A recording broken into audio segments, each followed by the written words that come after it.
Hello friends, welcome to my channel.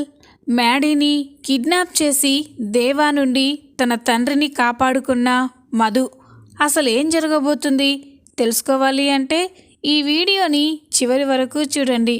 ఇక ఎపిసోడ్లోకి వెళ్ళినట్లయితే Madhu కనిపించకపోయేసరికి Maddy అయితే చాలా బాధపడుతూ ఉంటాడు. మధునే గుర్తు చేసుకొని చాలా ఎమోషనల్ అయిపోతూ ఉంటాడు. మధు కోసం రోడ్డు పైన పిచ్చివాడిలా వెతుకుతూ ఉంటాడు. ఇక మధు ఎక్కడా కనిపించకపోయేసరికి మ్యాడీ చాలా బాధపడతాడు. మరో పక్క దేవా నాగవల్లి చెరో దిక్కు ఆలోచిస్తూ ఉంటారు. మధుని మీ కాకుండా ఇంకెవరు కిడ్నాప్ చేశారు, ఎందుకు కిడ్నాప్ చేశాడు? ఆ తిలకేమో 2 రోజుల్లో మధుని తీసుకురాకపోతే జైల్లో పెట్టిస్తానని అంటున్నాడు. ఇప్పుడు ఏం చేయాలి అని దేవా నాగవల్లి టెన్షన్ పడుతూ ఉంటారు. ఇక మ్యాడీ మధు ఫోటోని పట్టుకొని రోడ్డు పైన కనిపించే వాళ్ళందరినీ మధు గురించి అడుగుతూ ఉంటాడు. కానీ వాళ్ళెవ్వరూ కూడా మధు గురించి ఎలాంటి ఆచూకీ చెప్పకపోవడంతో మ్యాడీ అయితే చాలా అప్సెట్ అయిపోతాడు. మధు, ఎక్కడికి వెళ్ళిపోయావు మధు? నీకోసం నేను ఎక్కడని వెతకాలి? నువ్వు నా వెంట పడ్డప్పుడు నీ ప్రేమని నేను గుర్తించలేకపోయాను. కానీ ఇప్పుడు నిన్ను ప్రాణంగా ప్రేమిస్తున్నాను, కానీ నువ్వు నా పక్కన లేవు అని మ్యాడీ చాలా బాధపడుతూ ఉంటాడు. మ్యాడీ అలా రోడ్డు పైన వెళ్తూ ఉంటే ఇంతలోనే హాఫ్ టికెట్ అటుగా వస్తూ ఉంటాడు. హాఫ్ టికెట్ని చూసి మ్యాడీకి చాలా కోపం వస్తుంది. హాఫ్ టికెట్, ఆ రోజు మా నాన్నని చంపడం కోసం చిన్ని హాఫ్ టికెట్ ప్లాన్ చేశారు కదా, ఆ రోజు నా చేతుల్లో తప్పించుకున్నాడు, ఈరోజు అయిపోయాడు అని ఇక మ్యాడీ హాఫ్ టికెట్ దగ్గరికి వచ్చి, హాఫ్ టికెట్ మర్యాదగా చిన్ని ఎక్కడుందో చెప్పు అని అనగానే ఇక హాఫ్ టికెట్ ఒక్కసారిగా షాక్ అయిపోతుంది. బాబు, నాకేం తెలీదు బాబు, నన్నేమీ అడగొద్దు అని అంటూ ఉంటే హాఫ్ టికెట్, ఆ రోజు నీ మనుషులు చెప్పారు కదా నువ్వు చిన్ని కలిసి మా డాడీని చంపడానికి అటాక్ చేశారని, మరి చిన్ని ఎక్కడుందో తెలియక నీకెలా ఉంటుంది అని అంటూ ఉంటే ఇక హాఫ్ టికెట్, బాబు నన్ను నమ్ము బాబు, ఆ రోజు మీ నాన్న మీద అటాక్ చేసింది ఎవరో నాకు తెలీదు, వాళ్ళు మా మనుషులు కాదు, అయినా చిన్ని నేను అలా ప్రాణాలు తీసేంత దుర్మార్గులం కాదు అని హాఫ్ టికెట్ చెప్తూ ఉంటే ఇక మ్యాడీ, ఆ చిన్ని నా లైఫ్లోకి వచ్చినప్పటి నుండి నాకు కష్టాలే మొదలయ్యాయి, ఇప్పుడు నా లైఫ్లోకి వచ్చిన మధుకి కూడా కష్టాలు వచ్చాయి అని అంటూ ఉంటే హాఫ్ టికెట్ షాక్ అయిపోతాడు. ఏంటి బాబు, మధుకి కష్టాలు రావడం ఏంటి? మధుకి ఏమైంది బాబు అని కంగారు పడుతూ ఉంటాడు. అప్పుడే మ్యాడీ మధుని ఎవరో కిడ్నాప్ చేశారు అని అనగానే ఇక హాఫ్ టికెట్ ఒక్కసారిగా షాక్ అయిపోతాడు. ఏంటి, మధుని కిడ్నాప్ చేశారా?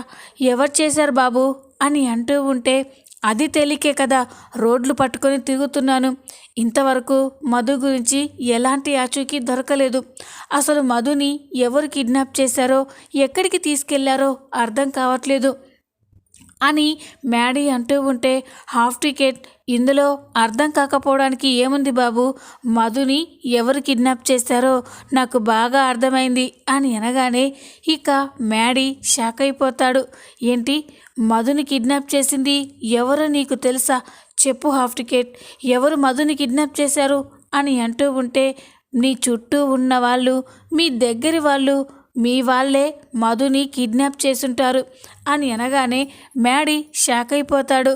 ఏంటి, ఏం మాట్లాడుతున్నావు అని అంటూ ఉంటే, అదే బాబు, మీ నాన్న కానీ మధుని కిడ్నాప్ చేశాడేమో అని అనగానే మ్యాడీకి చాలా కోపం వస్తుంది. ఏం మాట్లాడుతున్నావు? నువ్వు కూడా ఆ తిలక్ లాగా మా డాడీని అనుమానిస్తున్నావా?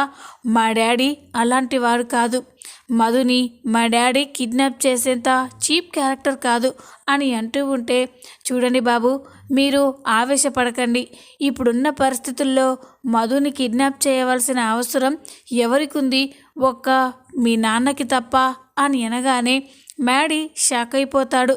లేదు, మా డాడీ మధుని కిడ్నాప్ చేయలేదు అని అంటూ ఉంటే, చూడు బాబు, ఇప్పుడు మధు నువ్వు ఇద్దరూ కూడా ప్రేమించి పెళ్లి చేసుకున్నారు.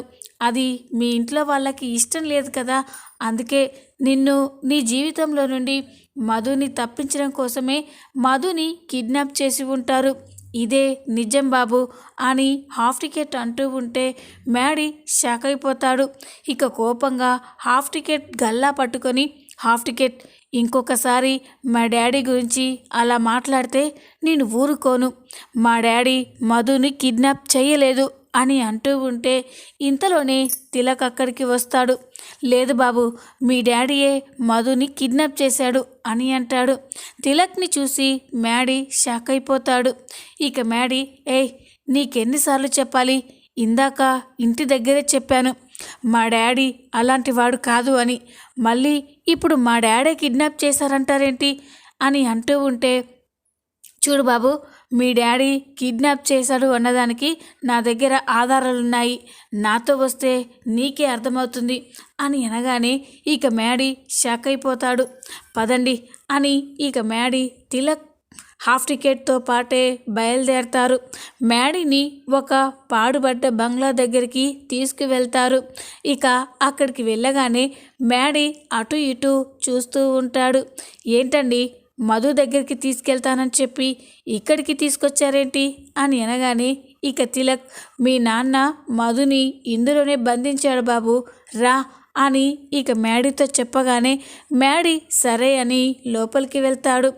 ఇక మ్యాడీ అయితే ఆ బంగ్లా అంతా చూస్తూ ఉన్నా ఎక్కడ మధు కనిపించదు.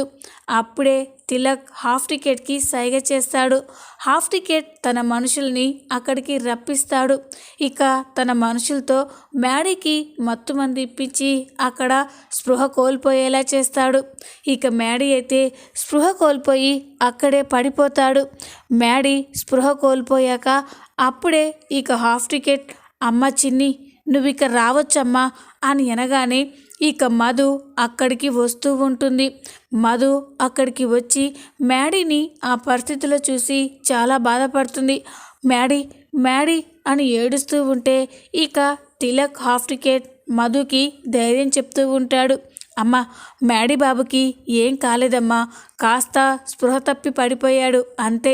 కాసేపు అయ్యాక మనం అనుకున్న పని నెరవేరాక మ్యాడీ బాబుని క్షేమంగా నీకు అప్పగిస్తాము అని అనగానే ఇక మధు కూడా, అంకుల్ నేను ఇలా చేయడం తప్పే, కానీ నా తండ్రి కోసం, నా తండ్రిని ఆ దేవగాడి బారి నుండి కాపాడుకోవడం కోసం నేను ప్రాణంగా ప్రేమించిన మ్యాడీని బాధ పెడుతున్నాను అని మధు అంటూ ఉంటే ఇక హాఫ్ టికెట్ తిలక్ షాక్ అయిపోయి చూస్తూ ఉంటారు.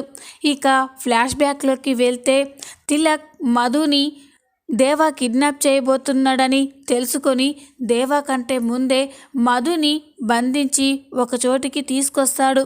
ఇక మధు, ఏంటి నన్ను వదలండి అని అంటూ ఉంటే అప్పుడే ఇక తిలక్ మధు మొహం మీద ఉన్న ముసుగు తీస్తాడు.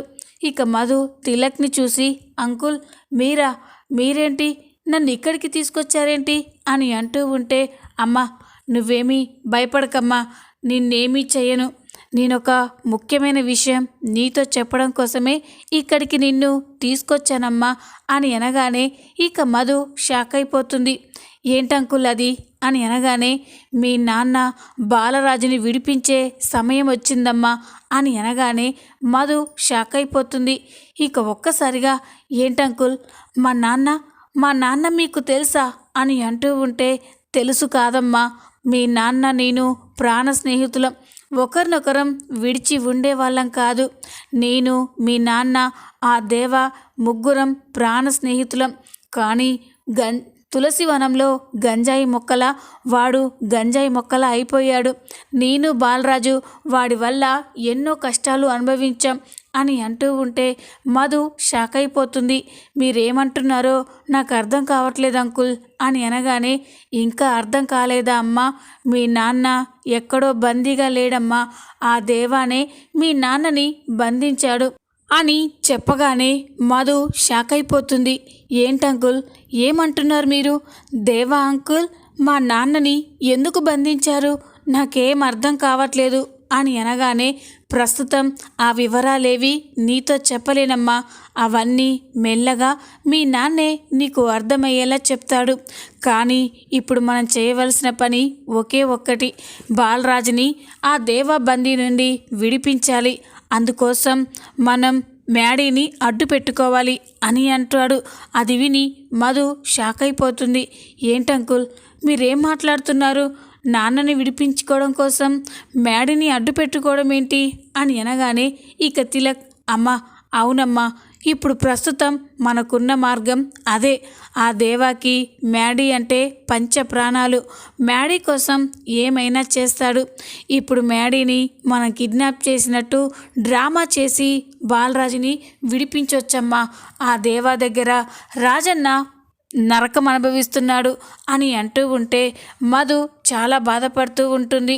ఇక తిలక్, చూడమ్మా, మ్యాడీకి ఏమీ కాదు, నాది బాధ్యత అని అనగానే, ఇక మధు కూడా సరే అంకుల్, మీ ఇష్టం, మా నాన్న బయటికి వస్తాడు అంటే నేను ఏదైనా చేస్తాను అని మధు అంటుంది.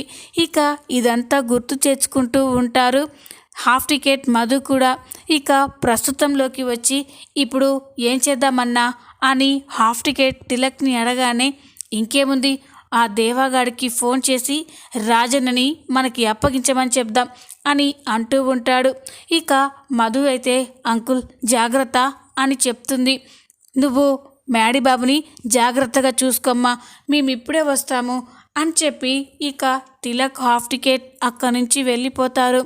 బయటికి వెళ్ళి ఇక దేవాకి ఫోన్ చేస్తూ ఉంటాడు. దేవాకి అన్నోటెడ్ ఫోన్ నెంబర్ నుండి కాల్ రావడంతో ఫోన్ లిఫ్ట్ చేసి ఎవరు అని అంటాడు. ఇక అప్పుడు తిలక్ గొంతు మార్చి, ఏంటి దేవా అంత రిలాక్స్గా ఉన్నట్టున్నావు అని అనగానే దేవా షాక్ అయిపోతాడు. ఎవరు నువ్వు అని అనగానే, ఈ మాత్రం దానికే అలా అంటే ఎలా దేవా గారు, మీ ముద్దుల కొడుకు మ్యాడీ ఎక్కడున్నాడో మీకు తెలుసా అని అంటూ ఉంటే దేవా ఒక్కసారిగా షాక్ అయిపోతాడు. ఏం మాట్లాడుతున్నావు, మా మ్యాడీ మా ఇంట్లోనే ఉన్నాడు అని అనగానే, లేదు దేవా, నీ కొడుకు ఇప్పుడు నా దగ్గర బందీగా ఉన్నాడు, స్పృహ కోల్పోయి ఉన్నాడు అని అనగానే ఇక దేవా ఒక్కసారిగా షాక్ అయిపోతాడు. ఏం మాట్లాడుతున్నావు, మ్యాడీ నీ దగ్గర ఉండడం ఏంటి అని అనగానే, నిజం దేవా, నీ కొడుకు నా దగ్గరే ఉన్నాడు అని అంటూ ఉంటే దేవా షాక్ అయిపోతాడు.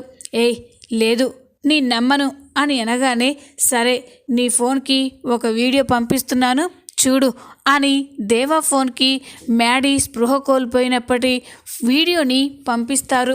ఆ వీడియోని చూసి దేవా ఒక్కసారిగా షాక్ అయిపోతాడు.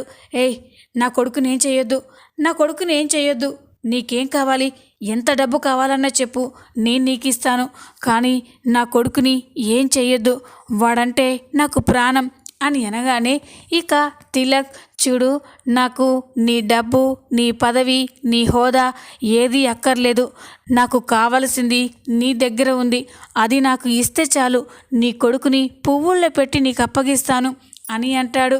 ఇక దేవా, చెప్పు ఏంటది, నా ప్రాణమైనా ఇస్తాను, నా కొడుకుని వదిలేయి అని అంటూ ఉంటే అప్పుడు తిలక్, నీ ప్రాణం ఎవరికి కావాలి దేవా, నాకు కావాల్సింది బాలరాజుని వదిలిపెట్టు, అప్పుడే నీ కొడుకు నీకు ప్రాణాలతో దక్కుతాడు అని అనగానే ఇక దేవా ఒక్కసారిగా షాక్ అయిపోతాడు. లేదు, నేను ఆ బాలరాజు గారిని వదిలిపెట్టలేను అని అంటూ ఉంటే, అయితే నీ కొడుకుని ఇక్కడ చంపేయమని చెప్తున్నావా అని అనగానే దేవా షాక్ అయిపోతాడు. వద్దు, నా కొడుకుని ఏం చెయ్యొద్దు అని అనగానే, నీ కొడుకు నీకు దక్కాలి అంటే బాలరాజనని మాకు అప్పగించాలి, అప్పుడే నీ కొడుకు ప్రాణాలతో దక్కుతాడు అని తిలక్ దేవాని బెదిరించడంతో ఇక దేవా భయపడిపోతాడు. ఇక వెంటనే, సరే ఆ బాలరాజుని నీకు అప్పగిస్తాను, నా కొడుకుని ఏం చెయ్యొద్దు, బాలరాజుని ఎక్కడికి తీసుకురావాలో చెప్పు అని అనగానే తిలక్ ఒక ప్లేస్నైతే చెప్తాడు. ఇక దేవా బాలరాజుని తిలక్కి అప్పగించాలని నిర్ణయించుకుంటాడు. ఫోన్ మాట్లాడిన తర్వాత మధు తిలక్ దగ్గరికి వచ్చి, అంకుల్ దేవా ఏమన్నాడు అని అనగానే, అమ్మ ఆ దేవా మ్యాడీ బాబు కోసం ఏమైనా చేస్తాడమ్మా. మీ నాన్నని వదిలిపెట్టడానికి ఒప్పుకున్నాడు, మనకి మీ నాన్నని అప్పగిస్తున్నాడు అని అనగానే మధు చాలా సంతోషపడుతుంది. చాలా రోజులకి మళ్ళీ నాన్నని చూస్తున్నాను అని మధు అయితే చాలా ఎమోషనల్ అయిపోతుంది. ఈ విధంగా మ్యాడీని అడ్డు పెట్టుకొని బాలరాజుని మధు తిలక్ విడిపించబోతున్నారు. ఈ వీడియో కనుక మీకు నచ్చినట్లయితే లైక్ చేయండి, సబ్స్క్రైబ్ చేసుకోండి. Thanks for watching.